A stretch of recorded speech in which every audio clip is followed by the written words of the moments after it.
Imagine a country so wealthy, so exclusive, that over 30% of its population are millionaires.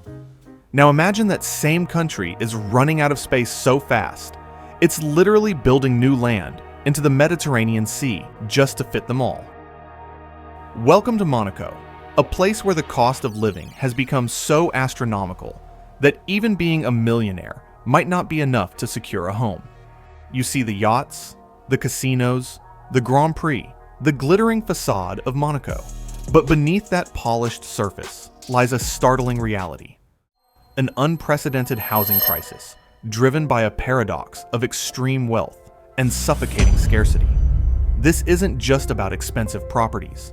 It's about a sovereign nation, smaller than New York's Central Park, grappling with an urban dilemma so unique it defies conventional solutions. Today, we're not just peeking behind the velvet rope of luxury. We're diving deep into the fascinating, complex, and often controversial world of Monaco to understand how this tiny principality got here. We'll explore the magnetic pull that attracts the global elite, the mind-boggling costs of inhabiting such a coveted space, and the audacious multi-billion euro engineering feats that are literally redrawing its coastline. But beyond the sheer ambition, we'll also uncover the hidden social structures, the intense environmental debates, and the surprising cultural heart of a nation that functions as a microcosm of global wealth, innovation, and inequality. So, prepare to challenge your perceptions. Monaco isn't just a destination, it's a living experiment, a blueprint for a future where land is the ultimate luxury, and even immense wealth might not guarantee a place to call home. To understand Monaco's housing crisis, we must first grasp its unparalleled allure. Why, among countless desirable locations, does this tiny sliver of the French Riviera consistently attract the most affluent individuals on the planet? It's far more than just picturesque scenery and sunny weather, though the idyllic Mediterranean climate is undoubtedly a bonus. Monaco offers a meticulously crafted ecosystem designed for the preservation and enjoyment of wealth. At the pinnacle of its appeal are the unrivaled fiscal advantages. Picture a place where you retain nearly every penny you earn. Since 1869, Monaco has famously imposed no income tax on individuals. This means salaries, investment gains, and inheritances remain untaxed. For individuals accustomed to paying up to 45% or more in income tax in many Western European nations, Monaco represents a profound financial sanctuary. Furthermore, the principality levies no capital gains or wealth taxes, solidifying its status as a premier tax haven. While Monaco participates in the Schengen area and uses the euro, its non-membership in the European Union grants it crucial autonomy to maintain these highly flexible and attractive tax policies. Beyond the financial incentives, this place provides an almost unparalleled sense of security, political stability, and privacy. In a world frequently characterized by geopolitical and social turbulence, Monaco offers a predictable, highly ordered, and remarkably safe environment. The crime rate is exceptionally low, and security measures, though often discreet, are comprehensive and highly sophisticated. For individuals with substantial assets and public profiles, privacy is not merely a luxury, it is a fundamental necessity, and Monaco delivers this with unwavering commitment. Complementing these practical benefits is an extraordinary lifestyle. Monaco is not merely a repository for wealth, it is a vibrant stage for its display and enjoyment. The social calendar is relentlessly packed with exclusive, world-class events, the legendary Formula One Grand Prix, the prestigious Classic Yacht Week celebrating maritime heritage, top-tier art exhibitions, and glamorous charity galas. Imagine historical casinos, Michelin-starred restaurants, and an array of high-end boutiques that cater to every conceivable desire. Consider the retail experience. In its exclusive boutiques, clientele can easily spend tens of thousands of euros on a single garment for a high-profile event, with sales staff confirming that such extravagance is simply Monaco style. Never too much. Even the principality's pampered pets enjoy a life of opulence, with specialized boutiques offering designer accessories, gourmet treats, and even dog champagne, underscoring how deeply luxury is interwoven into every aspect of life here. This potent combination of fiscal sanctuary, ironclad security, and an ultra-luxurious lifestyle creates an almost irresistible gravitational pull, concentrating a staggering amount of global wealth into an incredibly small geographical area. And it is this very success that has inadvertently forged its most pressing challenge.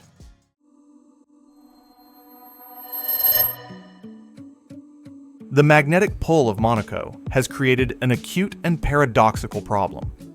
The principality is quite literally overflowing.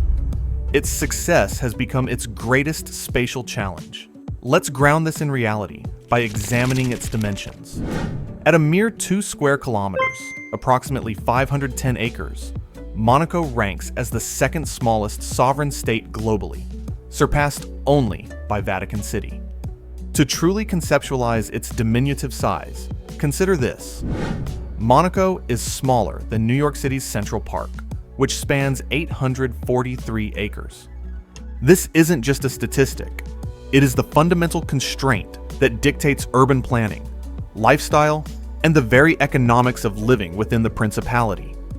With a population hovering around 38,000 residents, tightly packed into this minuscule territory, Monaco proudly holds the distinction of being the most densely populated sovereign state in the world, accommodating approximately 18,681 people per square kilometer. As observers frequently note, every centimeter is filled up.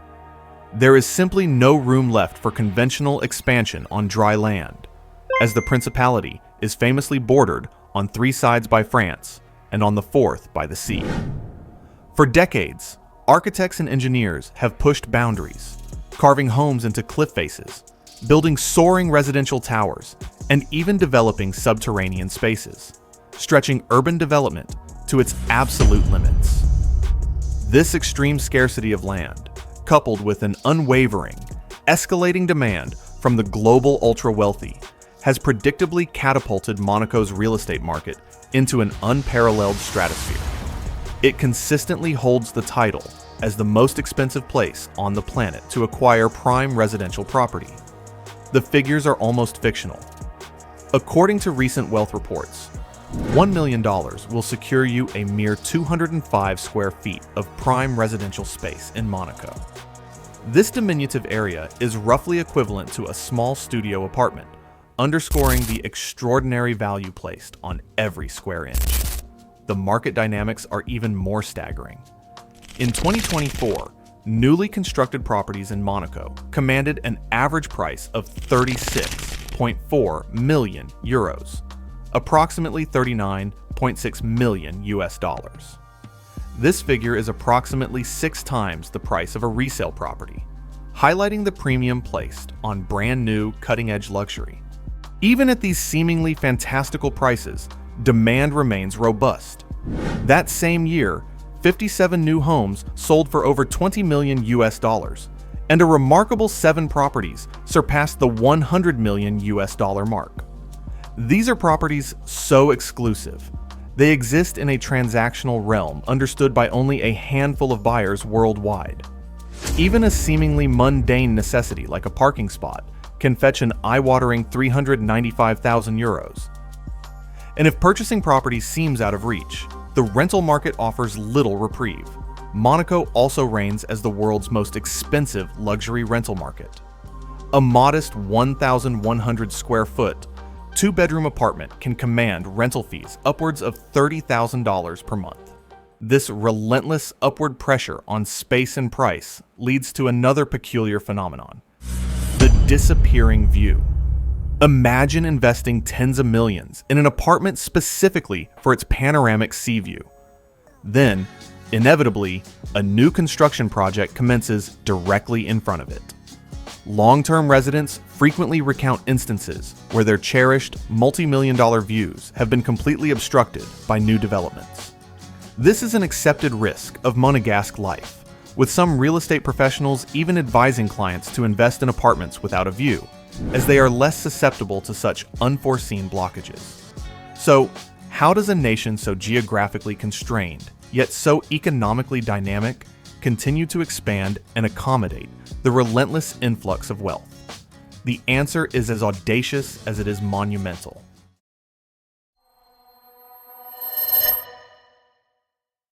When a country cannot expand inland and traditional vertical or subterranean growth options are exhausted, there remains one ultimate frontier: the sea.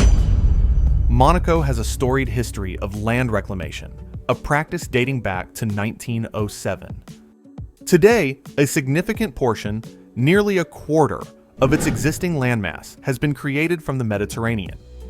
However, the latest and most ambitious undertaking, known as the Mariterra Project, or Portier Cove, represents a feat of engineering and ambition on an entirely unprecedented scale. Initiated by the Principality's leadership, this massive and sometimes controversial €2 billion development is set to add 15 acres, 6 hectares, to Monaco's coastline. This equates to a staggering 3% increase in the nation's total territory. To put this into perspective, until very recently, a substantial portion of what will soon host ultra-luxury apartments and public spaces was simply open water. The engineering behind Mariterra is nothing short of breathtaking. The process involves the precise sinking of 17 massive concrete caissons, each weighing 10,000 tons, standing 35 meters wide, and extending 20 meters below sea level.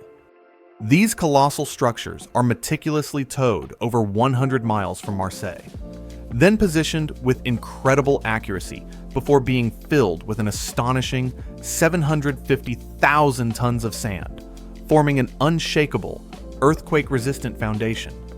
The required precision is almost unfathomable, with engineers working within a margin of error of just 5 centimeters. As one of the project's supervising engineers remarked, the target is very short. Concentration is very important throughout this intricate operation. This project is not merely about creating new land. It is about forging an entirely new ecosystem of luxury. Mariterra is designed to accommodate 2 residential apartment blocks, 10 opulent villas, 4 sophisticated townhouses, a new marina, 14 commercial establishments, and 3 hectares of meticulously landscaped public green space.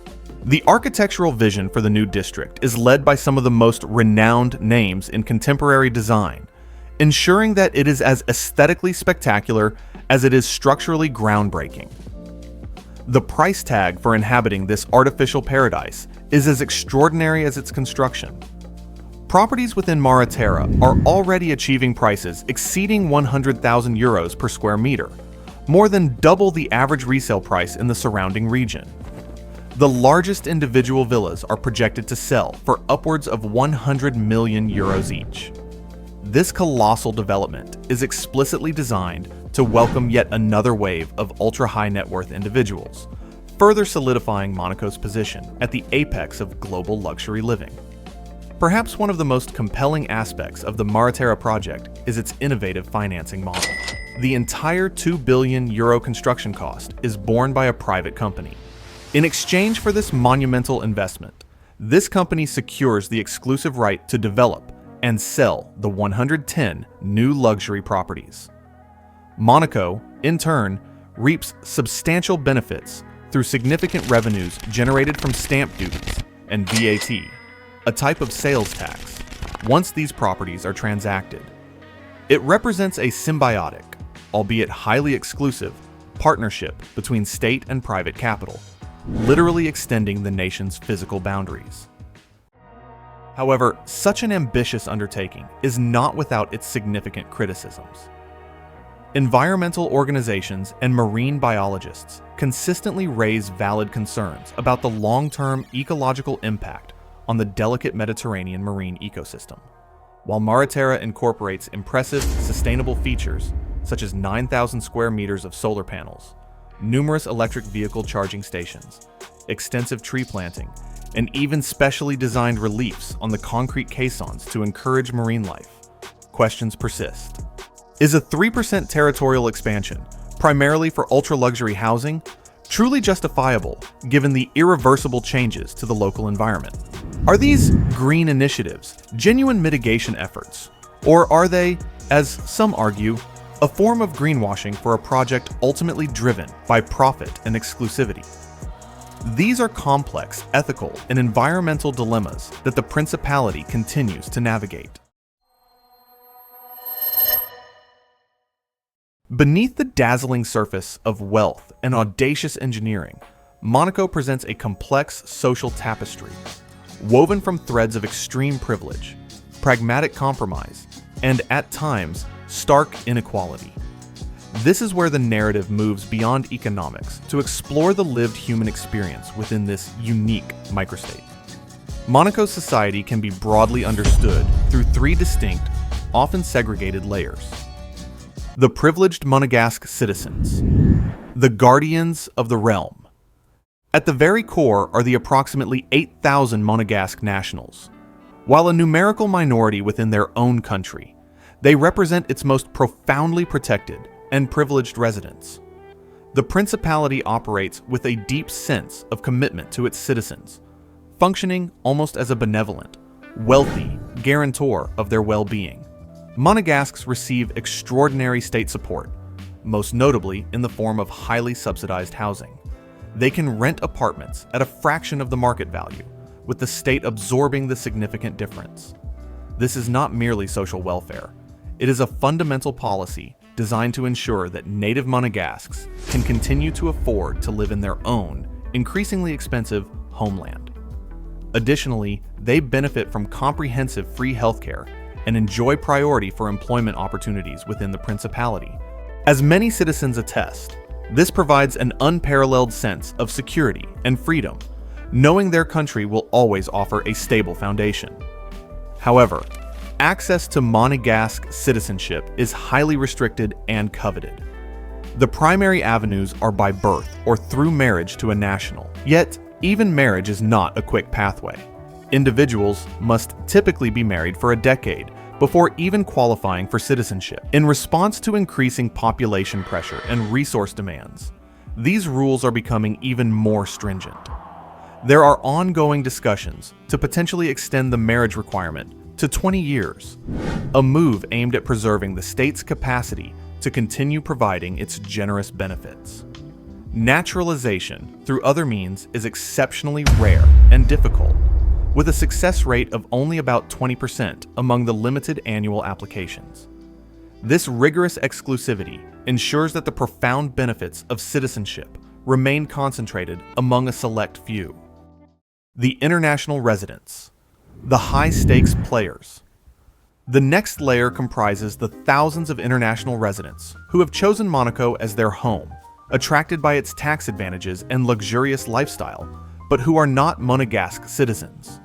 While they do not enjoy the same subsidized benefits as nationals, they immensely value the zero income tax status, which, as one long-term resident acknowledged, softens the blow of the principality's astronomically high cost of living. For these residents, adapting to Monaco's spatial constraints often requires creative solutions.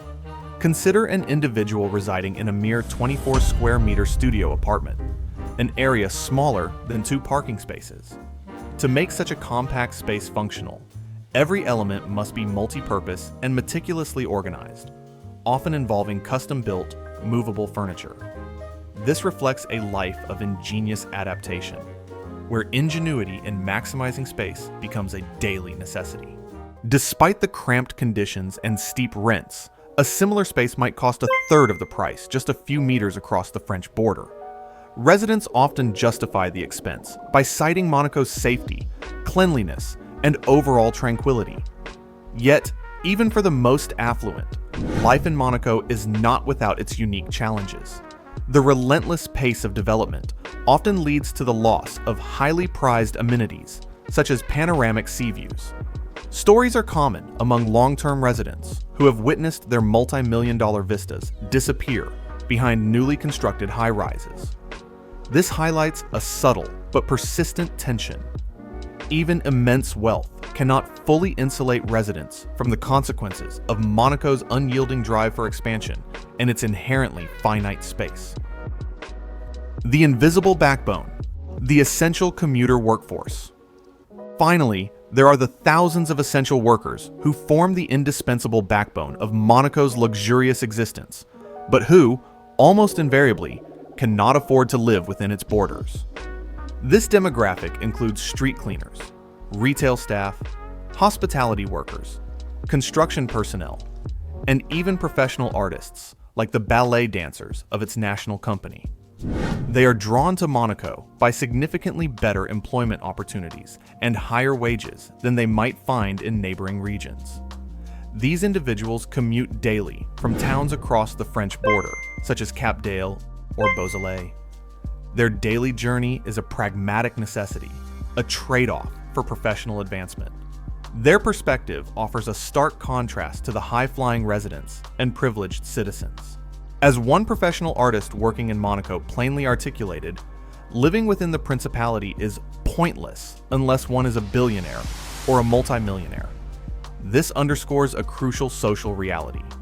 While Monaco provides jobs and opportunities for the vast majority of its workforce, it remains a workplace and a playground, not a place they can call home.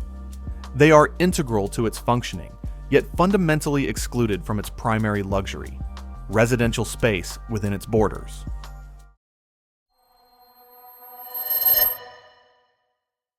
For many external observers, Monaco's image is confined to the superficial: grand casinos, super yachts, luxury cars, and an aura of detached opulence.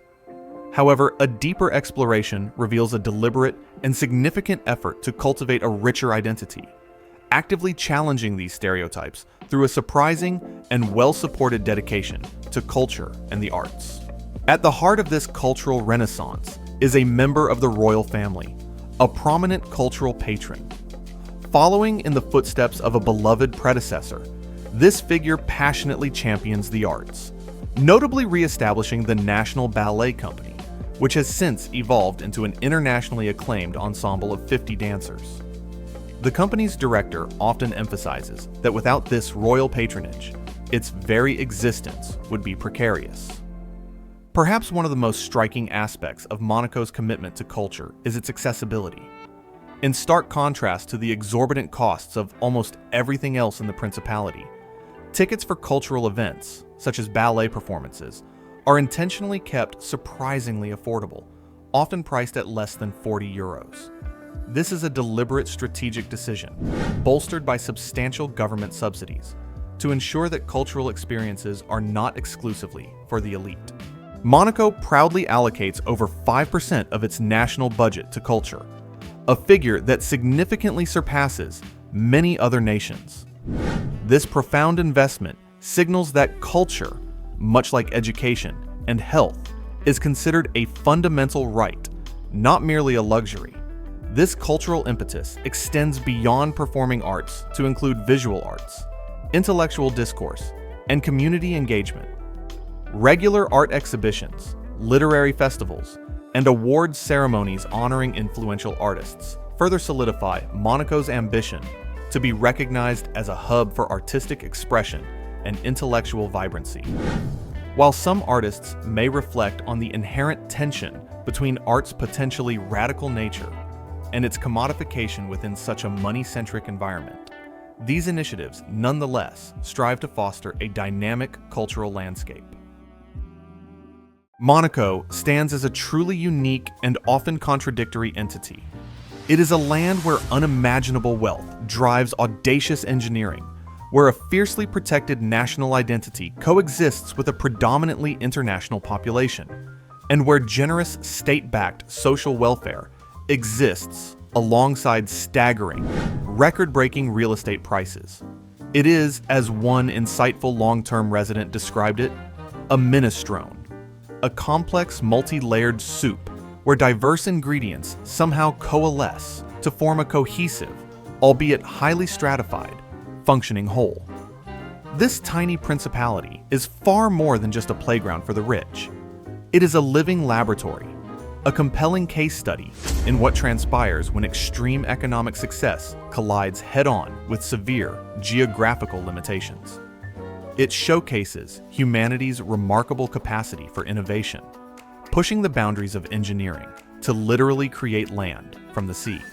What do you think of Monaco's bold approach to its space crisis? Is it a marvel of human ingenuity, a necessary evolution for a thriving nation, or a stark illustration of wealth's excesses and environmental compromise? Share your perspective in the comments below. If this deep dive into Monaco's complex reality captured your attention, please like this video and subscribe for more content that challenges perspectives. And if you want to keep exploring, check out the video on your screen. It's a story you won't want to miss.